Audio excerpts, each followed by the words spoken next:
Вода теплая. Очень-очень! Несмотря на то, что на улице минус 48, мы окунулись отлично, водичка отличная, прибавила бодрости духа. Спасибо всем. Плавать одно удовольствие. Сегодня минус 48 было утром. Сейчас показывает термометр минус 46. И вот Богоявление называется сегодня. Каждое 19 января мы делаем, купель делаем. Уже 14 год делаем подряд.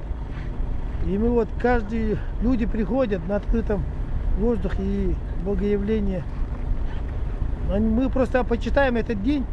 Иисус Христос в этот день именно в Иордане искупался. Поэтому мы очень почитаем Иисуса Христа.